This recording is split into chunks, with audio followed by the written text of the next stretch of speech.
Foto nggak deh?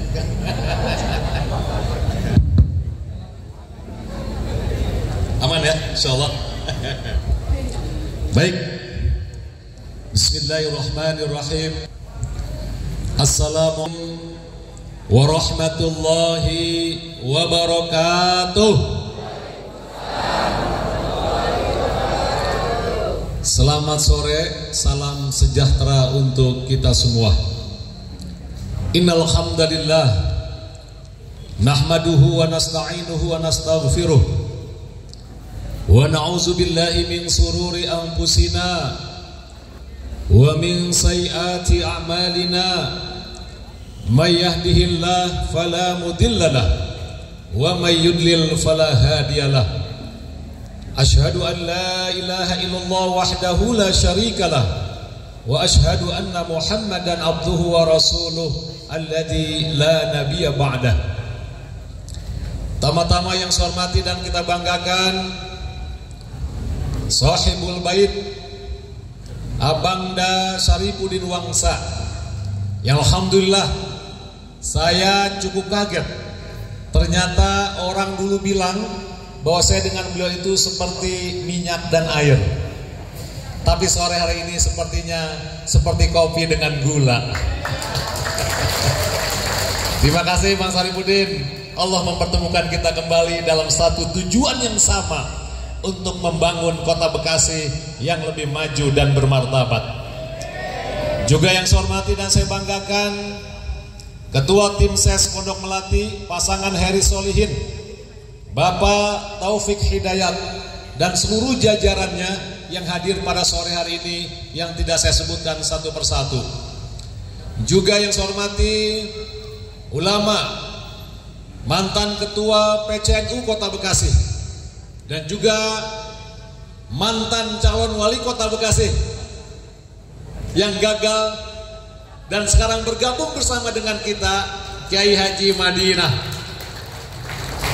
Para tokoh masyarakat, para orang tua kami, para ketua RW dan ketua RT, ibu-ibu dari kader Posyandu dan PKK, relawan BM Suara yang pakai baju biru, dan juga ada sahabat dari senior Banser, barisan senior 98, yang merupakan relawan dari Pak Mukhtar Muhammad, juga gabung bersama-sama dengan kita pada sore hari ini.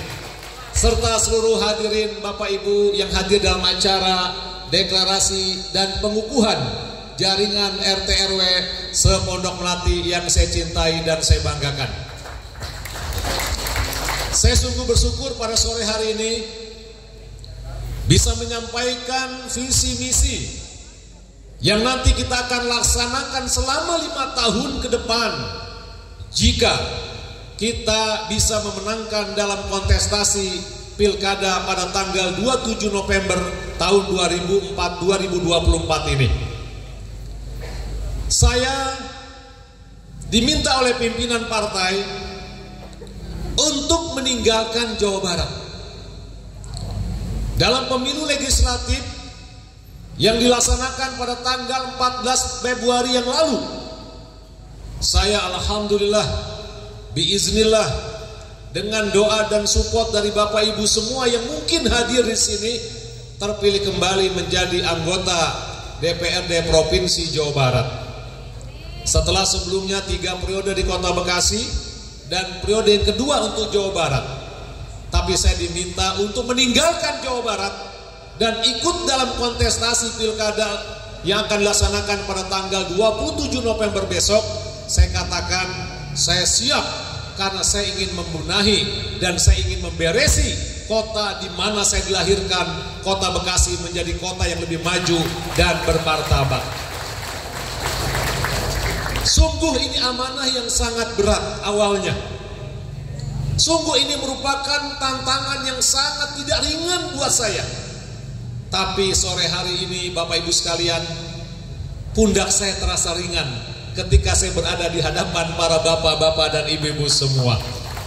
Karena saya yakin sore hari ini kita akan mulai mencetak sejarah baru. Insya Allah saudaranya Bang Syarifuddin Wangsa ditakdirkan oleh Allah menjadi wali kota tahun 2024 ini insya Allah. Ketika kami mendaftar di KPUD beberapa hari yang lalu, kita sudah membuat satu dokumen visi dan misi. Dokumen yang berisikan tentang apa yang akan kita lakukan dalam 5 tahun ke depan ketika diamanahkan menjadi wali kota. Visi misi ini kemudian turun menjadi sekian banyak program. Dan program ini kemudian kami ringkas menjadi 17 komitmen janji politik pasangan nomor 1 Heri Solihin. Yang mungkin brosurnya sudah dibaca, ada 17 komitmen janji politik yang kami sudah buat untuk disosialisasikan di seluruh masyarakat seantero Kota Bekasi insya Allah. Di antara 17 komitmen janji politik itu adalah, yang pertama, kami hanya menyampaikan 3 saja mengingat waktu yang terbatas. Ada 17. Yang pertama, ini yang penting-penting saja, bahwa pembangunan yang akan kita lakukan ke depan adalah pembangunan yang berbasis RW. Ini yang pertama. Karena kemarin pembangunan tidak berbasis RW sehingga tidak terjadi nilai-nilai kesetaraan dan keadilan. Ada 1.800 RW yang ada di Kota Bekasi hari ini. Di saat mereka ikut musrembang, ada yang dapatnya banyak di antara RW itu. Ada yang dapatnya sedang, ada yang dapatnya sedikit, bahkan ada RW yang tidak dapat sama sekali. Padahal saya tahu warga Kota Bekasi adalah warga yang taat dengan membayar pajak, betul? Wajib diterima, pajak dibayar, ditagih. Tapi pas melakukan pembangunan, pemerintah melakukannya dengan cara yang tidak adil sama sekali. Berangkat dari pengalaman inilah Bapak Ibu sekalian, maka prioritas pembangunan yang kita akan lakukan ke depan adalah membangun dengan berbasis RW. Insya Allah 1018 RW yang ada di Kota Bekasi, mulai tahun 2026 kita akan siapkan pagu anggaran dengan nilai masing-masing 500 juta rupiah. Pihak sebelah kepanasan, mana duitnya 500 juta per RW? Saya katakan 500 kali 1000 RW baru setengah triliun. APBD kita hari ini sudah tembus di angka 7 triliun. Belum lagi potensi PAD, pendapatan asli daerah luar biasa di Kota Bekasi ini. Mulai tahun 2026 besok Bapak Ibu, ada perubahan kebijakan terkait dengan pembagian hasil pajak kendaraan bermotor. Perlu diketahui, Kota Bekasi pajak kendaraan bermotornya tertinggi se-Jawa Barat. Kita menyumbang ke provinsi hampir 2,8 triliun. Prosentasinya 70-30. Nanti dibalik oleh pemerintah pusat, yang besar bagiannya adalah kota dan kabupaten, sementara provinsi lebih kecil daripada kota dan kabupaten. Ini potensi pendapatan asli daerah yang luar biasa. Saya baru tahu ternyata orang Bekasi banyak juga yang jual beli motor ya. Mobil banyak. Pajak kita tertinggi loh di Jawa Barat. Dari 27 kota kabupaten yang ada, Masya Allah. Itu yang pertama.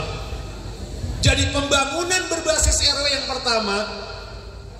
Nanti setiap RW silahkan tetap ikut musrembang, musyawarah perencanaan pembangunan. Sebelum pramusrembang, ikut dulu pramusrembang, undang RT-RT yang ada, undang tokoh yang ada, undang ibu-ibu posyandu dan PKK, undang anak-anak Karang Taruna. Bicarakan, kita punya pagu 700, kita punya pagu 500 juta. Kita mau apain ini? Ada RW yang mungkin untuk perbaikan jalanan, silahkan. Ada RW untuk perbaikan saluran air, silahkan.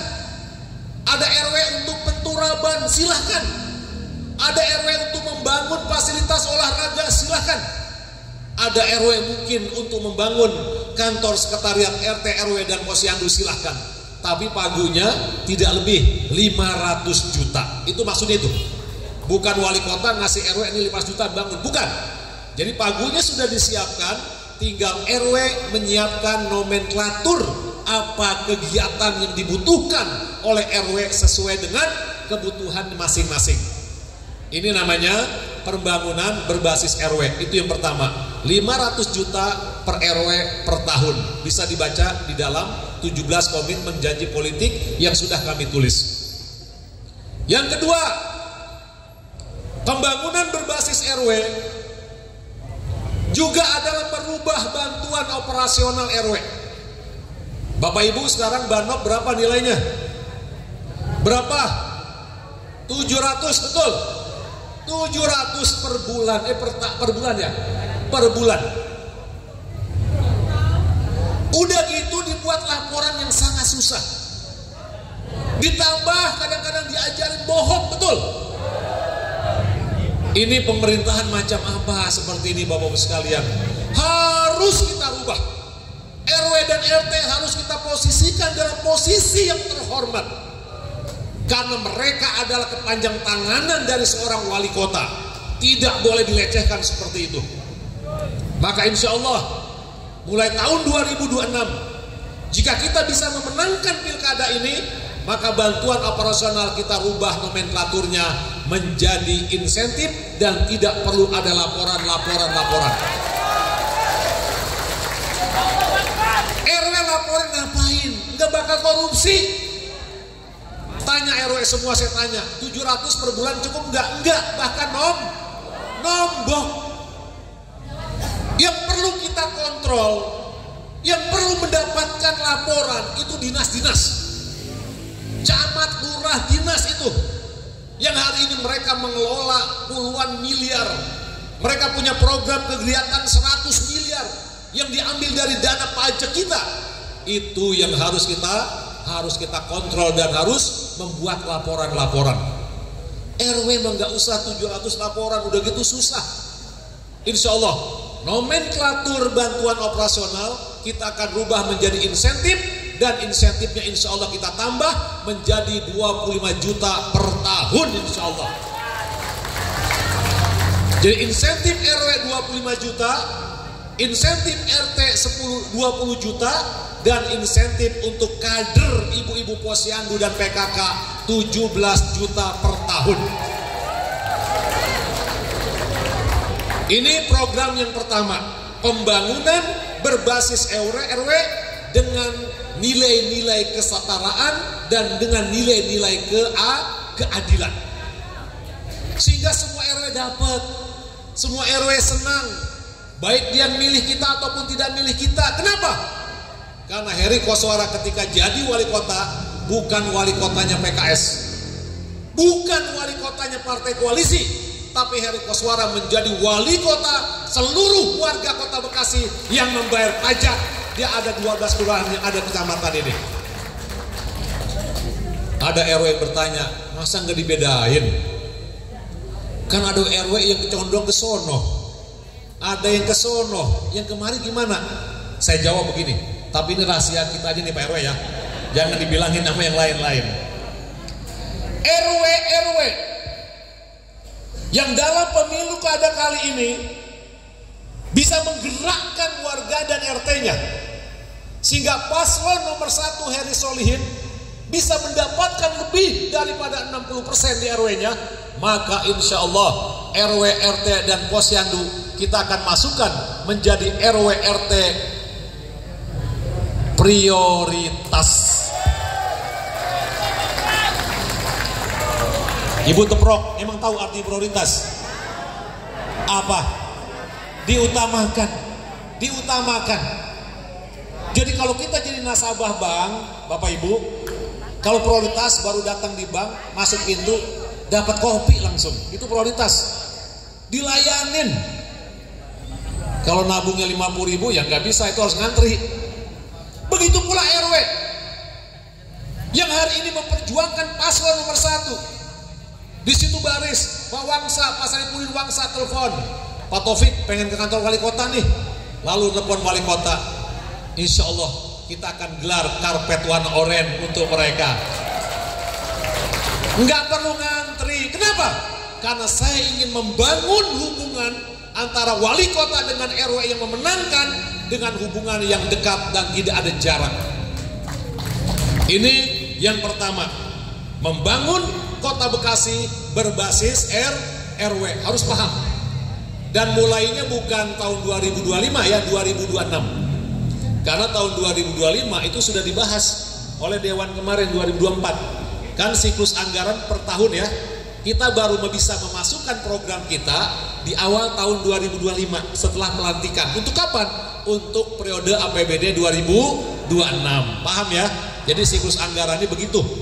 Jadi untuk tahun 2026, APBD tahun 2026. Program yang kedua, prioritas yang kedua, kita akan melakukan program-program pengokohan pangan. Ini terambil dari firman Allah, Bapak Ibu sekalian. Allah mewajibkan kepada siapapun pimpinan, tercantum di dalam surat Quraisy, li'ilafi Quraisy ilafihim rihlatasyita'i was-shaif falya'budu rabb hadzal bait alladzi at'amahum min ju' wa amanahum min khauf. Dalam surat Quraisy ini Bapak Ibu ada 3 tugas orang pemimpin. Yang pertama, falya'budu rabb hadzal bait. Seorang pemimpin harus bisa menyiapkan, memberikan kesempatan kepada seluruh warga negaranya untuk bisa beribadah sesuai dengan agama dan keyakinannya masing-masing.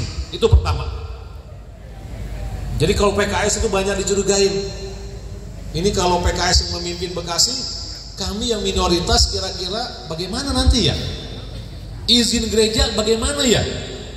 Akhirnya 2 minggu yang lalu saya silaturahim. Ada namanya Pak Pendeta Andrian.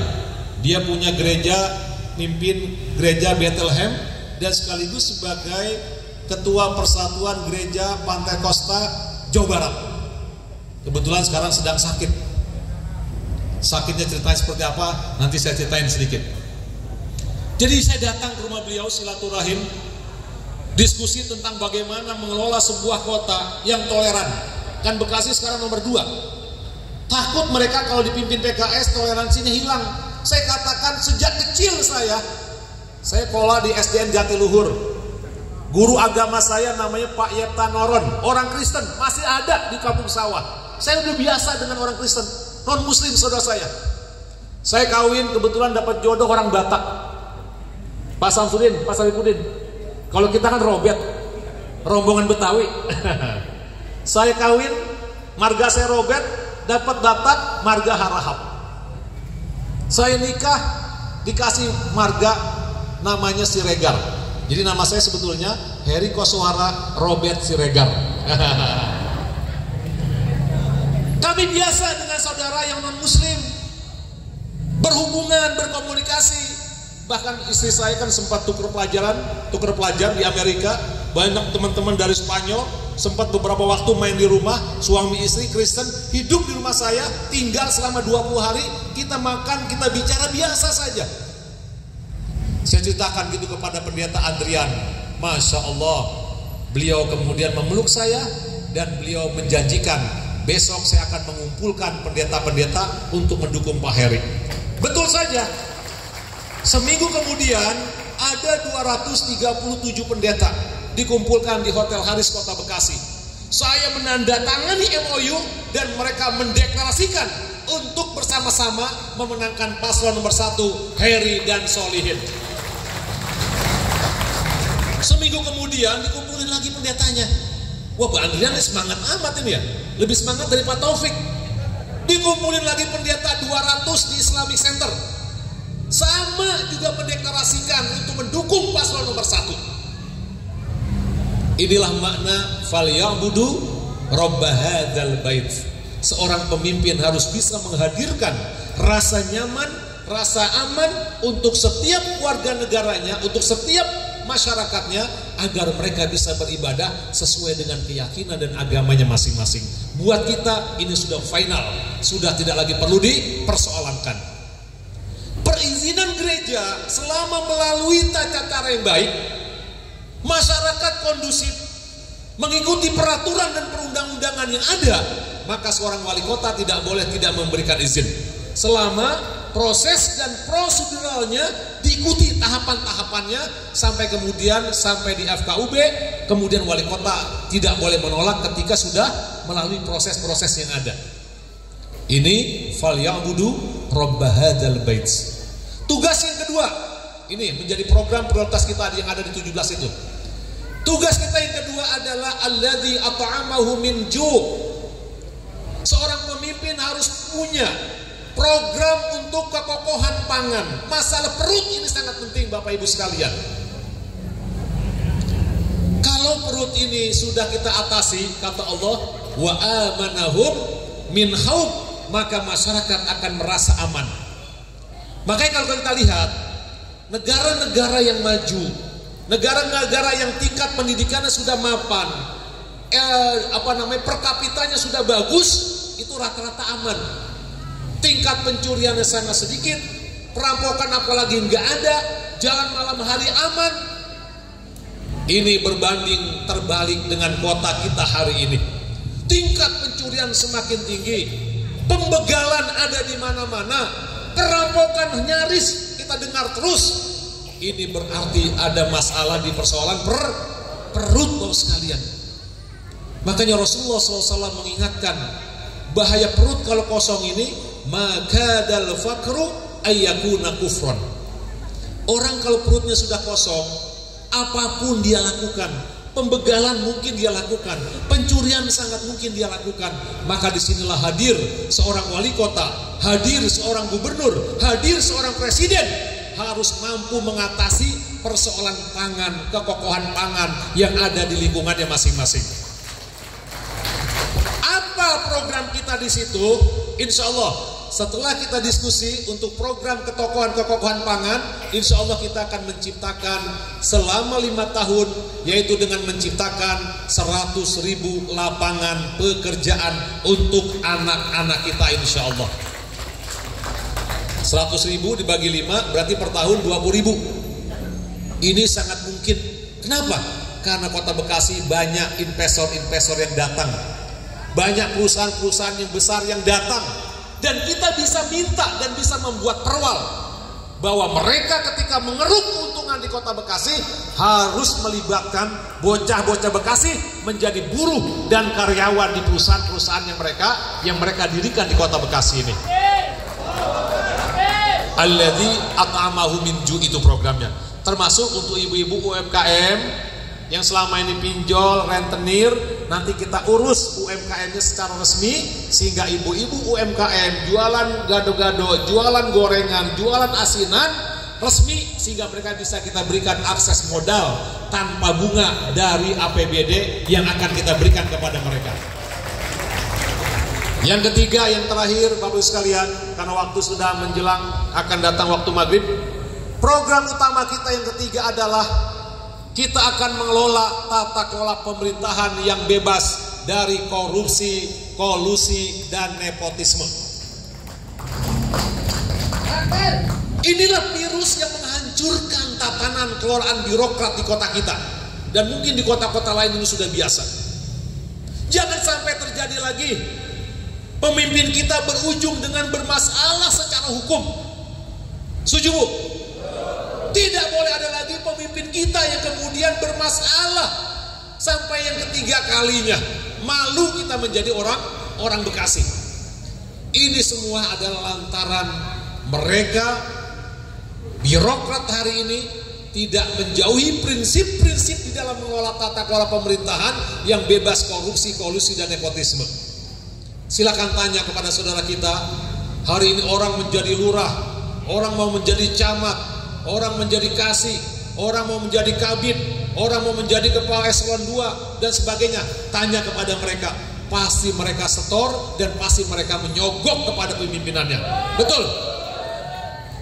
Ini budaya yang menghancurkan tataran birokrat kita, bos sekalian. Yang kemudian berakibatnya adalah pelayanan menjadi lemah. Kita yang dirugikan, ngurus KTP lama, ngurus KK lama, ngurus SKCK lama. Agar apa? Agar kita sebagai warga merogoh kocek, tolong dong dicepetin, kasih duit. Padahal itu sudah tugas mereka. Kenapa mereka cari tambahan? Karena dia nyogok untuk mengembalikan uang yang kemarin mereka setor. Betul nggak? Ini yang menghancurkan tatanan birokrat. Insya Allah, jika Allah takdirkan kita menang dalam pertarungan pilkada tahun ini, maka siapapun saudara kita, dimanapun dia berada, kalau dia punya kerja yang bagus, kalau dia punya integritas yang kokoh, tidak mudah disuap, maka mereka anak-anak kita berhak untuk menduduki jabatan-jabatan yang strategis di pemerintahan daerah Kota Bekasi. Saya ngomong sama wakil saya, Gus Sol, kalau mau jadi wakil, kita harus punya visi yang sama. Saya sejak dulu dipesankan oleh Presiden PKS Pak Sehu, calon gubernur Jawa Barat. Masuk birokrat itu berat. Kalau anggota dewan itu gampang. Saya 20 tahun anggota dewan, gampang. Tapi kalau sudah masuk ke tatanan birokrat eksekutif, itu godaannya lebih dahsyat. Maka Gus Sol, kita niatkan, kalau nanti kita menang, kamu kan dunia sudah selesai. Saya katakan begitu. Kenapa dunia sudah selesai? Karena saya waktu datang ke rumahnya Bapak Ibu, ini rumah apa showroom? Ini rumah apa Ya, Gus Sol udah selesai. Dia orang Madura, datang ke Kota Bekasi, awalnya menjadi pegawai rendahan, tapi giat, gigih. Sekarang menjadi salah satu pengusaha yang sukses di Kota Bekasi dan siap menjadi wakilnya Heri Koswara. Saya katakan, Gus, kita dunia sudah selesai insya Allah. Saya juga ada walaupun tidak sebesar kamu. Mari kita niatkan 5 tahun ketika kita diamanahkan jabatan oleh Allah Subhanahu wa Ta'ala, didukung oleh mayoritas masyarakat Kota Bekasi, maka kita jadikan 5 tahun kita mengabdi untuk mencapai keridhaan Allah Subhanahu wa Ta'ala, agar kita bisa masuk surga bareng-bareng bersama dengan RW dan RT semuanya. Ini niat kami berdua sudah seperti itu sekalian, karena kita melihat ketidakberesan pengelolaan kota di Kota Bekasi yang seperti itu. Oleh karena itu Bapak Ibu sekalian, tanggal 27 November besok adalah hari di mana kita semua menentukan masa depan Kota Bekasi. Bicara pilkada bukan bicara Heri Solihin. Bicara pilkada, bicara kita semua, karena untuk memastikan anak-anak dan cucu kita lebih baik dibandingkan kita hari ini. Oleh karena itu tanggal 27 November saya minta 2 hal. Yang pertama, tidak boleh ada yang pulang kampung. Sepakat? Pak RW tolong jalannya dikunci gembok dulu biar gak pada keluar. Ya Pak RW ya. Kalau Pak RW ingin mendapatkan berbasis RW tadi harus menang, betul. Kita harus bersama-sama ini, gak bisa sendiri. Yang pertama, tidak boleh pulang kampung. Yang kedua, tidak boleh ada yang sakit.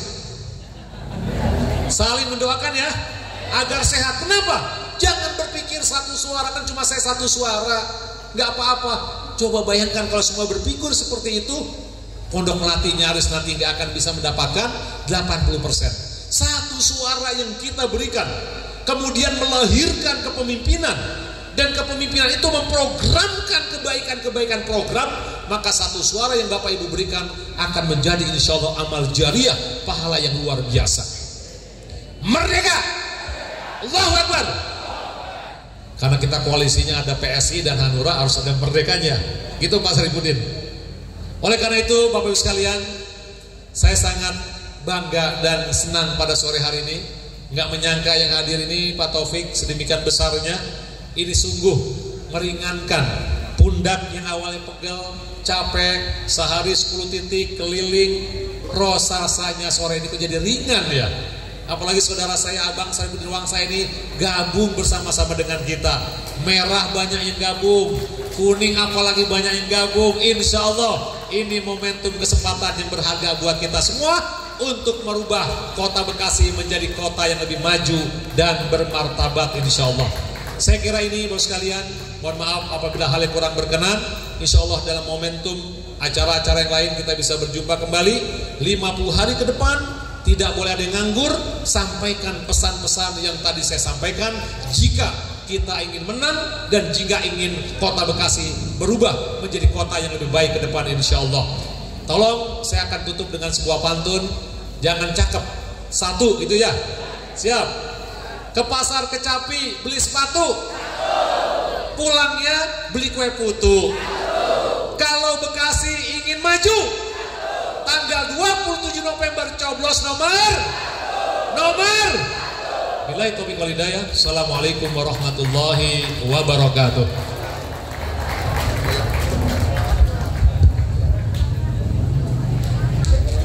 Herkos Wali Kota siap. Herkos Wali Kota siap.